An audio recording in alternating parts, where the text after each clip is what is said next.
আমাদের চিফ সেক্রেটারির কাছে একটা চিঠি এসছে from government of India, ministry of culture. তাতে বলা হচ্ছে 25শে জুন সারা দেশ জুড়ে হোম মিনিস্ট্রির নির্দেশ অনুযায়ী সংবিধান হত্যা দিবস পালন করা হবে, কারণ এটা নাকি এমার্জেন্সি 50 বছর। এর রাজনৈতিক উদ্দেশ্য কতগুলো আছে। আমার বক্তব্য হচ্ছে সংবিধান হত্যা এই কথাটার মধ্যে আমার আপত্তি আছে। Murder of our respected constitution, which is the foundation, which is the pillar of our democratic system, and which is the pillar of our rights and everything for our motherland.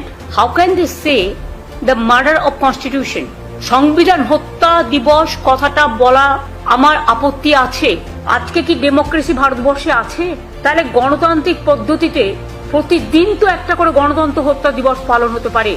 প্রতিদিন তারা গণতন্ত্রকে হত্যা করছে, প্রতিদিন fundamental rights of the people কাটছে। They bulldoze the state economy and all state government the fundamental rights also. If emergency you are saying more power to democracy. Are you giving more power to democracy? আপনারা দিচ্ছেন।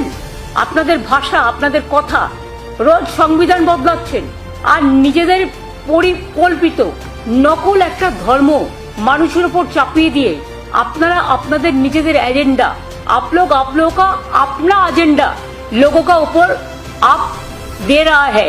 সন্ত্রাস বিরোধী দিবস আজ পর্যন্ত একটাও পালন করেছেন? পুলওয়ামা হলো, পহেলগাঁও হলো, মুম্বাই ব্লাস্ট হয়েছিল, আগে পার্লামেন্ট অ্যাটাক হয়েছিল। পার্লামেন্ট অ্যাটাকও আপনাদের টাইমেই হয়েছিল, করেননি তো। তো রাজনীতি করুন, আমার কোনো আপত্তি নেই, কিন্তু রাজনীতি করার নাম করে মিথ্যে কথা বলবেন না। It's a garbage of lies.